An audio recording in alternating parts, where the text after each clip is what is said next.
thanks for joining me. This is how I make my breakfast sandwiches. I use the double protein English muffins from Thomas Brand, a dozen eggs, some sausage patties, cheese of choice.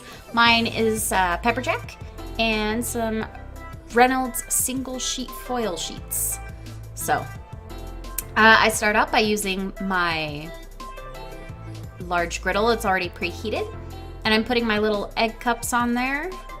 I really love those things. I started out with one, realized I absolutely love this, and I make these breakfast sandwiches all the time. And so yeah, that's what I do. And normally I also poke the egg yolks, which I do much sooner than these first three.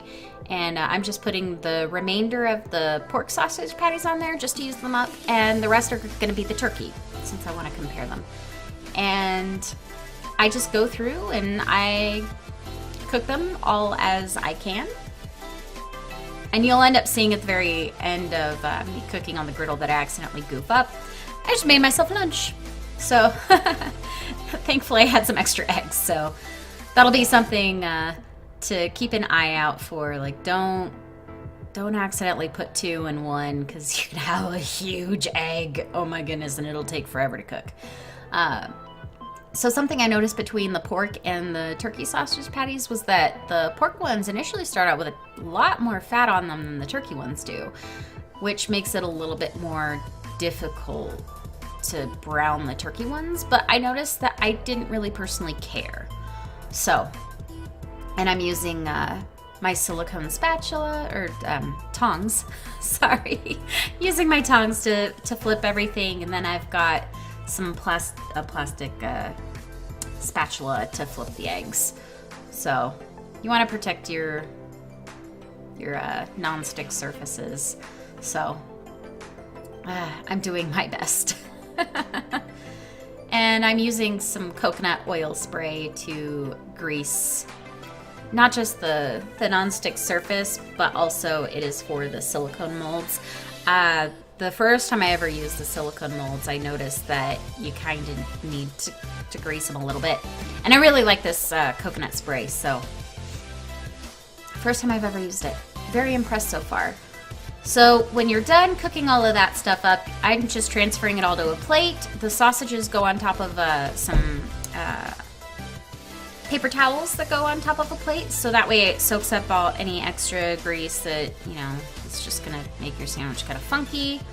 And my video is unfortunately gonna cut off right after I make the mistake, so I just made myself lunch with that, and I finished cooking the rest of everything. And so now I'm switching over to cutting all of my English muffins in half. I'm using a serrated knife, and my goal is to get Cutco knives because they are my favorite. But I just cut them in half, and I do toast them ahead of time because you want your English muffins to be a little bit on the drier side, because when you go and you reheat these in the microwave, they will get soggy if you don't toast them. So I just toast them on a lower setting.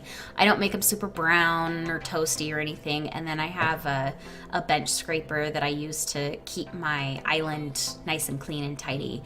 So I toast those guys, and when they are all done, I lay them all out nice and OCD-like. And here is me writing down all of the nutritional facts. Like, I compare fat, carbs, and protein, and also the calories. And the sausage ones came out to around 500 calories a sandwich, and the turkey ones came out to 370 something. I don't have the sheet next to me, I'm sorry.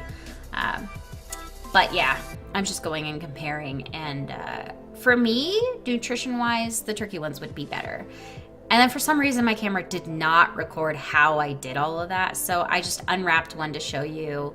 I do the English muffin, sausage, egg, cheese, and then the top of the muffin.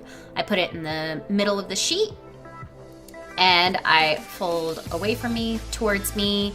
I cup the English muffin, fold it on either side, and that's it. That's all I do. Then I stick them in the freezer, and they're good for weeks like that. I mean, so yeah, thanks for watching.